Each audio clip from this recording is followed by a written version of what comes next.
Hello movie lovers, आशा है आप सब अच्छे होंगे। बेन नाम का ये लड़का एक अनाथ आश्रम में रहता था, पर आश्रम में रहने के बावजूद भी बेन एक जीनियस हैकर था। अपनी हैकिंग के जरिए वह अपनी माँ की तलाश करता था। उसकी माँ भी एक अद्वितीय प्रतिभा की धनी थी। मगर सवाल यह था कि बेन की माँ किस क्षेत्र में जीनियस थी। बेन ने अपनी माँ को खो देने के बाद ही अनाथ आश्रम में रहना शुरू किया और आखिरकार हैकिंग के माध्यम से क्या वह अपनी माँ को ढूंढ पाएगा। ये सारे रहस्य खुलेंगे इस 2009 की शानदार एक्शन थ्रिलर फिल्म हैकर की कहानी में। कहानी की शुरुआत तो चलिए देर न करते हुए शुरू करते हैं। पहली बार हम कहानी के मुख्य पात्र बेन को देखते हैं। एक रात अचानक उनके घर पर कुछ लोग आक्रमण करने लगते हैं। उस समय बेन की माँ एना उसे एक अलमारी में छुपा लेती है और बाहर निकलने से मना कर देती है। जब हम देखते हैं कि अजनबी लोग घर में घुस आए हैं, बेन छिपे से उन्हें देखने लगता है। भले ही उनके चेहरे अस्पष्ट हो, पर उनके हाथ बेन के लिए स्पष्ट दिखाई दे रहे थे। उसी बीच एना अपनी चतुराई से उन लोगों को घर के बाहर ले जाती है ताकि उनकी नजर बेन पर न पड़े। वे लोग एना से एक विशेष एल्गोरिदम के बारे में जानकारी लेना चाह रहे थे, लेकिन एना उन्हें वह देने से इनकार कर देती है। एक मोड़ पर एना पुल से कूदकर आत्महत्या कर लेती है, जिसके बाद वे लोग निराश होकर चले जाते हैं। लेकिन सवाल बना रहता है, ये लोग कौन थे और वे किस एल्गोरिदम की तलाश में थे। इसका जवाब धीरे धीरे सामने आने वाला है। जब वो लोग चले जाते हैं, बेन बाहर आकर अपनी मां को पुकारने लगता है, पर एना कोई प्रतिक्रिया नहीं देती। कई साल बीत जाते हैं। अब बेन एक किशोर है, लेकिन उसकी पुरानी यादें उसे सताती रहती हैं।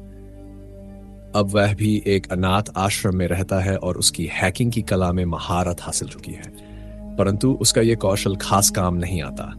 परीक्षा के समय वह स्कूल की वेबसाइट हैक कर प्रश्न पत्र निकालकर अन्य छात्रों को बेच देता है। उसकी हैकिंग आईडी पायरेट है और उसका एक हैकर दोस्त घोस्ट भी है, जिसके साथ वह सब कुछ साझा करता है। हालांकि दोनों की मुलाकात कभी नहीं हुई। इसी दौरान उनके वार्डन अहमद हमेशा उसकी देखरेख करते रहते हैं। नई चुनौतियां और रिश्तों की जटिलताएं। एक दिन बेन को पता चलता है कि ईमा नाम की एक सोशल वर्कर उसे स्थानीय अभिभावक गार्डियन फैब के रूप में नियुक्त कर चुकी है।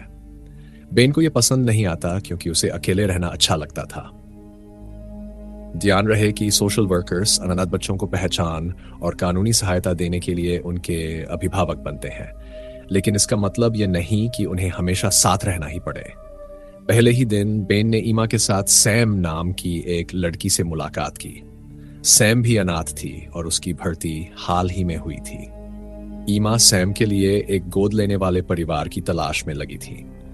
एक दिन सैम बेन को परीक्षा हॉल में बैठकर प्रश्न पत्र फटते देख लेती है, पर उसकी ओर कोई प्रतिक्रिया नहीं करती क्योंकि कक्षा के अधिकांश छात्र बेन के पक्ष में होते हैं। सैम को यह भी पता चलता है कि बेन इन सब करके छात्रों से पैसे लेता है। उसने चेतावनी दी कि बेन को एक दिन जेल जाना पड़ सकता है, पर बेन उसकी बातों को अनदेखा कर देता है। इसी बीच एक शिक्षक बेन को कॉमन रूम में बुलाकर ले जाता है। उसी समय सैम बेन का बैग खोलकर छोड़ देती है क्योंकि उसमें प्रश्न पत्र बेचने के पैसे रखे थे और सोचती है कि शायद बेन की चीटिंग पकड़ ली गई है। बेन भी ऐसा ही सोचता है, लेकिन जब वे कॉमन रूम में पहुंचते हैं तो देखते हैं कि पुलिस की एक स्पेशल टीम वाले लोग बेन से मिलने आए हैं। बेन हैरान हो जाता है कि थोड़े से प्रश्न पर फटने के लिए इतनी बड़ी टीम क्यों भेजी गई। तभी अधिकारी मार्क बताते हैं कि बेन की मां जीवित है। यह सुनकर बेन जैसे सदमे में गिर पड़ता है। मार्क एक महिला की तस्वीर दिखाकर पुष्टि करने के लिए कहता है कि क्या वह एना है। तस्वीर सड़क के सीसीटीवी फुटेज से ली गई थी और उतनी स्पष्ट नहीं थी।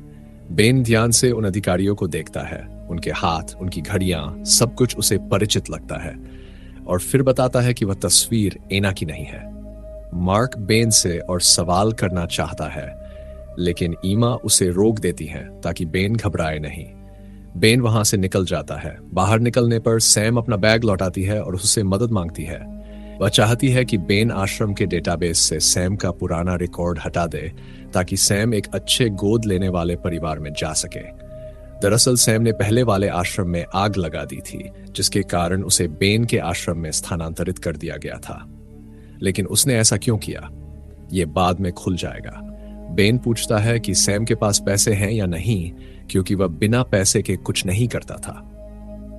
यह सुनकर सैम गुस्से में वहां से चली जाती है। आगे की साजिशें और हैकिंग की चालें। इसी बीच मार्क और उसके सहयोगी पीटर गाड़ी लेने के लिए गैराज में चले जाते हैं। मार्क पीटर से ज्यूस नाम की एक फाइल के बारे में पूछता है, पर पीटर उस विषय से बचता है।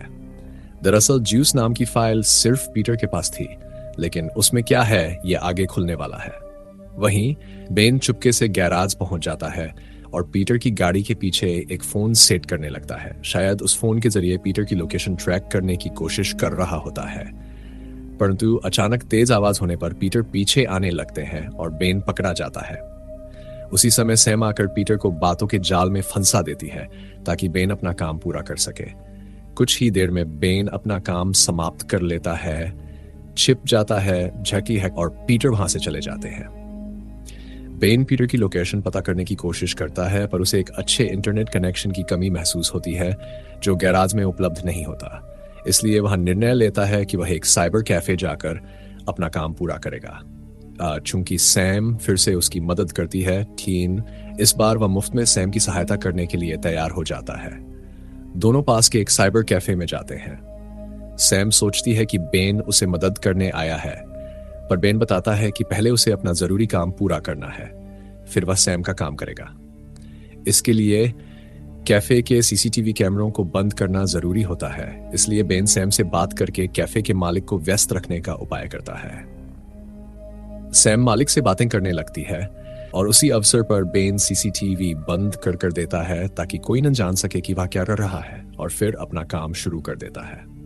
पुलिस और हैकरों का टकराव। इसी दौरान हम देखते हैं कि पीटर और मार्क एफिस पहुंच चुके हैं।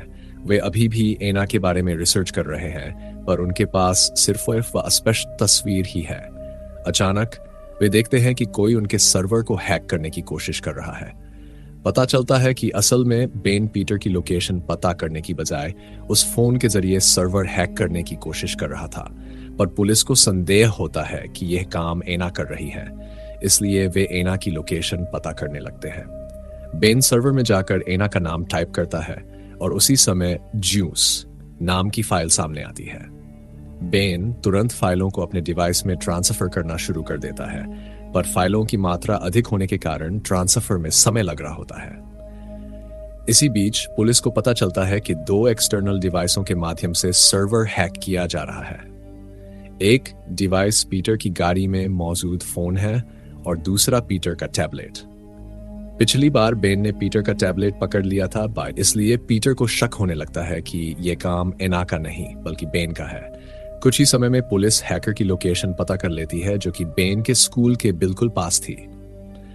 मार्क अपनी टीम के साथ बेन को पकड़ने निकल पड़ता है। साथ ही साइबर कैफे के मालिक को भी पता चल जाता है कि उसके सीसीटीवी कैमरे बंद हैं।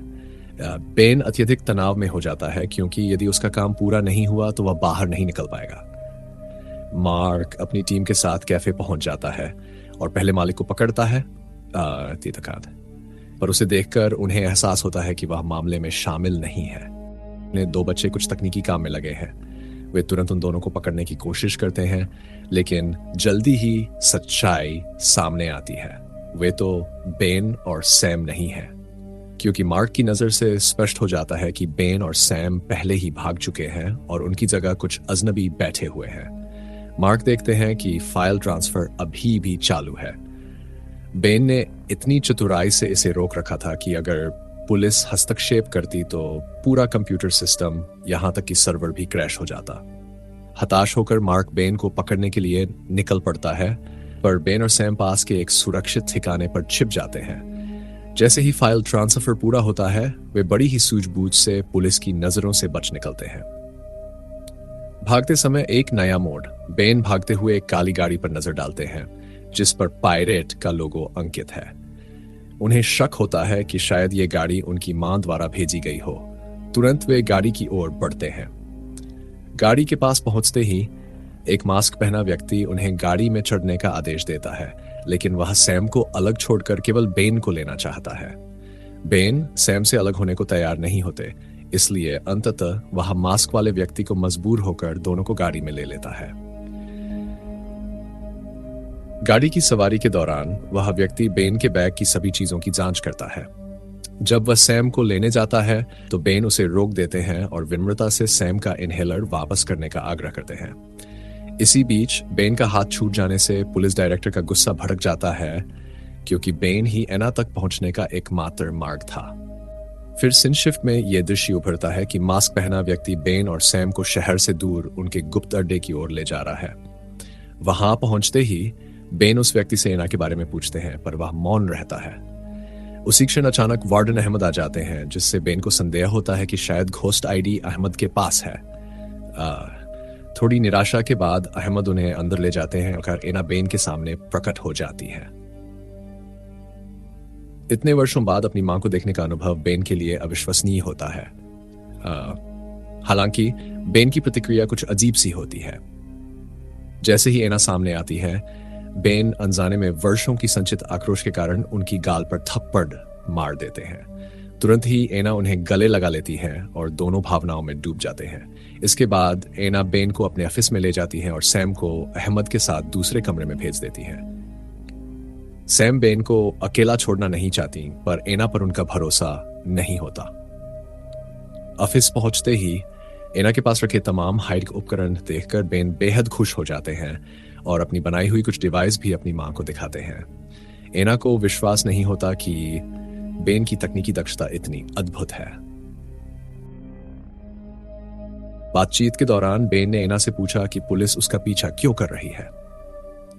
एना ने बताया कि उनके पास एक ऐसा उपकरण है जिसका इस्तेमाल करने से उन्हें आवश्यक लाभ मिलता है, और इसी में खुलासा होता है कि ज्यूस नाम का एक ऐप मौजूद है जिसके जरिए लोगों के मस्तिष्क की मैपिंग करके उनकी इच्छानुसार यादों को बदला जा सकता है। एना ने इस ऐप को लोगों की भलाई के लिए विकसित किया था, लेकिन उन्हें अच्छी तरह पता था कि अगर यह ऐप गलत हाथों में चला गया तो इसके परिणाम भीषण हो सकते हैं। पुलिस ने बार बार इस ऐप तक पहुंचने की कोशिश की, परंतु सफलता नहीं मिली क्योंकि इसका एल्गोरिथम केवल एना के पास था। उसी दिन पुलिस से बचने के लिए एना ने अपने आप को मरे हुए साबित करने का नाटक भी किया, ताकि कोई उस एल्गोरिथम को हासिल न कर सके और बेन को नुकसान न पहुंचे। इसी वजह से इतने वर्षों तक एना ने अलगाव बनाए रखा, लेकिन उन्होंने कभी भी बेन को अकेला महसूस नहीं होने दिया, हमेशा उसकी सुरक्षा का ध्यान रखा। बातचीत के दौरान बेन की नजर एक फोटो पर पड़ती है जिसमें एना और पीटर दोनों नजर आ रहे हैं। बेन ने पूछा कि उसकी साथ में पीटर की तस्वीर क्यों है। एना ने बताया कि पीटर के साथ उनका बचपन से ही गहरा रिश्ता रहा है। दोनों ने साथ में पढ़ाई की थी और ज्यूस प्रोजेक्ट पर भी काम किया था। बेन मौन हो जाता है, पर उसमें यह एहसास जाग जाता है कि उनके बीच कुछ गहरी कड़ी जरूर है। कुछ देर बाद अहमद आकर बताते हैं कि सैम से कोई संदिग्ध बात सामने नहीं आई है, जिसके बाद एना सैम को अपने कार्यालय में बुलाती है। सैम के चेहरे पर भय की झलक साफ दिखाई देती है और वह अपनी बीमारी का हवाला देते हुए वहां से चली जाती है। इसी दौरान पीटर अपने लैब में जाकर पाता है कि उसकी विकसित की हुई क्वांटम कंप्यूटर गायब है। जैसे ही वह समझ नहीं पाता, एक सेना अधिकारी आता है और सूचित करता है कि कंप्यूटर हटा लिया गया है। इससे स्पष्ट होता है कि सैम वास्तव में पुलिस की नहीं, बल्कि सेना की तरफ से काम करती थी। पुलिस की तरह सेना भी वर्षों से एना की तलाश में लगी हुई थी और आज आखिरकार उन्हें एना मिल गई है। साथ ही वह कंप्यूटर भी ले लिया गया क्योंकि अब सेना को इसकी अत्यधिक आवश्यकता थी। उनका उद्देश्य था कि ज्यूस को सक्रिय करने के बाद एना की पुरानी यादों को मिटा दिया जाए ताकि वह दोबारा ज्यूस न बना सके। पीटर उन्हें समझाने की कोशिश करता है कि यह कदम सही नहीं होगा, विशेषकर जब एना का एक बेटा भी है, पर सेना उसकी कोई परवाह नहीं करती। अंत में अहमद बेन को लेकर काफी दूर तक चले जाते हैं, पर पुलिस और सेना का पीछा छोड़ना कठिन होता है। अहमद बेन से कहते हैं कि वह भाग जाए और बेन पुलिस से बचते हुए निकल जाता है। लिखकर कह रहा है वह ईमा के घर पहुंचता है, लेकिन दरवाजे पर एक छोटी लड़की बताती है यह फ्लैट किराए पर लिया गया है और यहाँ ईमा नहीं रहती। इस पर बेन को एहसास होता है कि न केवल सैम बल्कि ईमा भी उसे धोखा दे रही थी। यह धोखाधड़ी देखकर बेन भ्रमित हो जाता है। अब भरोसे के काबिल कोई नहीं बचा था। फिर बेन एना के ऑफिस में वापस लौट आता है और कार्यालय के सामानों को निहारते हुए भटकता रहता है।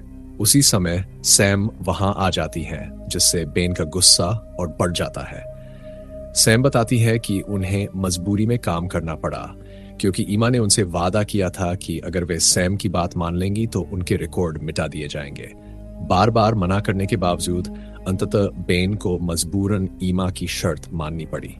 इसके बाद जब सैम ईमा से पूछती है कि अब एना का भविष्य क्या होगा, तो ईमा चुप हो जाती है। इससे सैम को यह महसूस होता है कि शायद वे एना के साथ कुछ अनुचित कर रही है। सैम बेन का पीछा करते हुए उसकी सहायता के लिए निकल पड़ती हैं और बताती हैं कि उनके पास एना तक पहुंचने का एक योजना है। हालांकि बेन पहले ही भाग निकलता है।